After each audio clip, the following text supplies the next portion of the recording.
Hello मेरे दोस्तों, कैसे हैं आप सब? पेपर आने वाले हैं पास और समझ नहीं आ रहा कि कॉस्टिंग के अंदर क्या पढ़ के जाऊं। सबसे बड़ी दिक्कत पता है क्या आती है? सब टीचर आपको इंपॉर्टेंट चैप्टर्स तो बता देते हैं, पर उस इंपॉर्टेंट चैप्टर के अंदर के इंपॉर्टेंट टॉपिक्स कोई नहीं बताता। दोस्तों, आज ये वीडियो लेकर आया हूं आपके लिए हर चैप्टर के इंपॉर्टेंट टॉपिक्स, जिनको आपको पहले प्रायोरिटी देनी चाहिए। उनके पेपर में आने के चांसेस 80 टू 90% होते हैं। तो ये लिस्ट मैं लिखवा रहा हूं, मेरे साथ साथ ये लिस्ट लिखिए।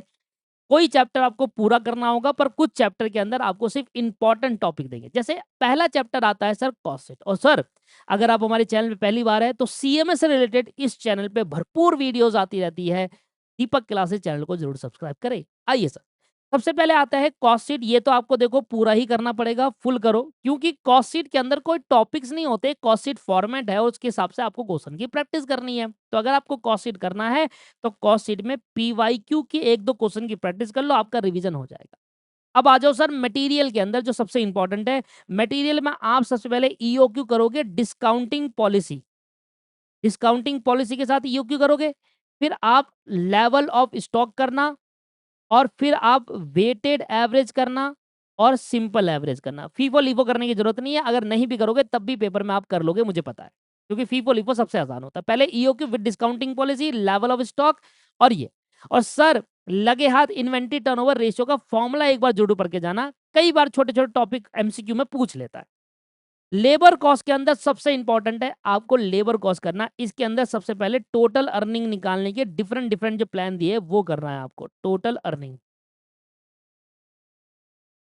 डिफरेंट प्लान दिए थे ना, Halsey plan, Rowan plan, differential piece rate system, और आपके पास आपके गैन टैक्स बोनस प्लान, जितने भी प्लान आपको दे रखे हैं टोटल अर्निंग के, वो करना है।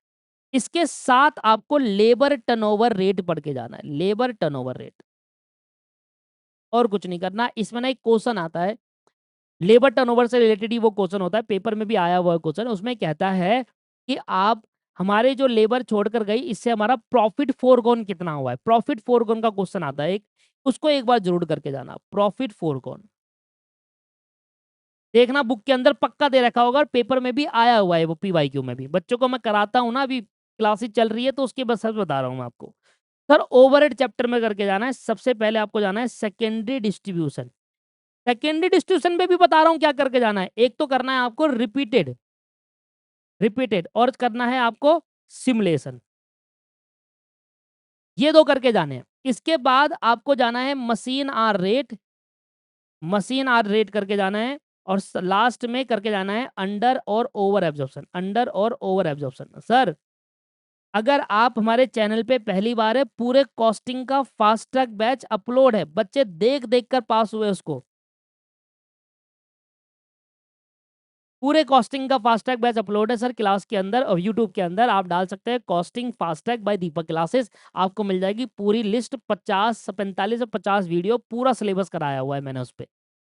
सर, कॉन्ट्रैक्ट कॉस्टिंग में क्या करके जाऊंगा? देखिए, कॉन्ट्रैक्ट कॉस्टिंग के अंदर सर इसमें कुछ नई चीज नहीं है।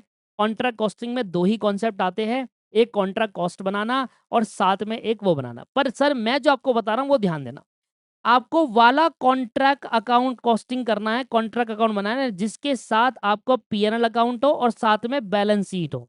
वाला कॉन्ट्रैक्ट अकाउंट की प्रैक्टिस करके जानी है आपको, जिसमें contract account plus PNL plus balance sheet होगी। ठीक है जी। कॉस्ट अकाउंटिंग सिस्टम में सिर्फ रिकंसिलेशन करके जाना है आपको, reconciliation statement. Integral non integral करने की जरूरत नहीं है। ठीक है, reconciliation. Unit and batch costing में ईबीक्यू करके जाना है, और करने की जरूरत नहीं है। जॉब कॉस्टिंग देखो कॉस्ट शीट की तरह है, तो वो फुल कर लिया तो इसमें वो ये ऑटोमेटिकली हो जाता है। प्रोसेस कॉस्टिंग वेरी इंपॉर्टेंट, मैं आपको बता रहा हूँ कौन सा करना है। सबसे पहले करोगे प्रोसेस कॉस्टिंग में इक्विवेलेंट प्रोडक्शन अप्रोच, और इक्विवेलेंट प्रोडक्शन में भी बता रहा हूं पहले क्या करना है। पहले करना है वेटेड वाला, जब वेटेड हो जाएगा, अच्छे से हो जाएगा, फिर आना फीफो पे। और जब ये दोनों हो जाएंगे, फिर ऐसा कॉन्ट्रैक्ट, ऐसा प्रोसेस ढूंढना, प्रोसेस अकाउंट क्वेश्चन ढूंढना जिसमें प्रोसेस अकाउंट की तरह नॉर्मल लॉस अकाउंट हो, एबनॉर्मल लॉस हो और एबनॉर्मल गेन अकाउंट। एक फुल फ्लैश क्वेश्चन इसका करके जाना। सबसे इंपॉर्टेंट वेटेड, फीफो और फिर ये, ऐसे प्रेजेंटेशन करके जानी है। जॉइंट एंड बाई प्रोडक्ट में एनआरवी मेथड और फिजिकल क्वांटिटी मेथड करके जाना है आप। ठीक है जी। सर्विस कॉस्टिंग में सबसे इंपॉर्टेंट है ट्रांसपोर्टेशन। ठीक है, सबसे इंपॉर्टेंट ट्रांसपोर्टेशन आ जाएगा, फिर आपके पास आएगा हॉस्पिटल एंड लास्ट में आएगा होटल। देखो 3 ही है हमारे पास, तो ट्रांसपोर्टेशन को पहले प्रेफ़रेंस देनी है, अच्छे से क्वेश्चन करो, फिर हॉस्पिटल के एंड लास्ट में होटल के, फिर मॉड्यूल से कर लो, उसी में से पेपर में आता है। मार्जिनल कॉस्टिंग सर कोई नहीं बता सकता, मार्जिनल कॉस्टिंग हमेशा फुल करके जाना चाहिए, क्योंकि मार्जिनल कॉस्टिंग का क्वेश्चन आप तभी कर पाओगे जब आपको बेसिक पता होगा, सारे फॉर्मूले पते होंगे। तो मार्जिनल कॉस्टिंग हमेशा फुल करके जाना चाहिए। इसके बाद बात करते हैं स्टैंडर्ड कॉस्टिंग की, तो स्टैंडर्ड कॉस्टिंग के अंदर आपको जो मैं बता रहा हूँ वो करके जाना है, ध्यान देना। सबसे पहले आपको करना है labour costing. Sir labour costing को पहले फोकस करना है, ठीक है? और लेबर कॉस्टिंग में वो करना है जिसमें रिवाइज स्टैंडर्ड आर और वो वाला क्वेश्चन प्रैक्टिस करना है जिसमें रिवाइज स्टैंडर्ड आर हो और न्यू स्टैंडर्ड आर की बात हो रही हो। कोई क्वेश्चन रिवाइज का होगा, कोई न्यू का होगा। फिर जाकर आप मटेरियल वेरिएंस करना, उसमें रिवाइज स्टैंडर्ड क्वांटिटी और न्यू स्टैंडर्ड क्वांटिटी वाला कॉन्सेप्ट करना, क्योंकि यही इंपॉर्टेंट होते हैं और कुछ इंपॉर्टेंट नहीं है। बजट एंड बजटरी कंट्रोल में सबसे पहले आपको फ्लेक्सिबल बजट करना है, ठीक है? ध्यान देना क्या क्या करना है, पहले फ्लेक्सिबल बजट, दूसरा आपको प्रोडक्शन बजट करके जाना है, तीसरा आपको कैश बजट करके जाना है, चौथा मास्टर बजट करके जाना है। अब जब मास्टर बजट आप करोगे ना, देखो बजट चैप्टर में कहीं से पूछ सकता है, पर इंपॉर्टेंस तो मैं बता सकता हूँ, flexible, production budget, cash budget और मास्टर बजट।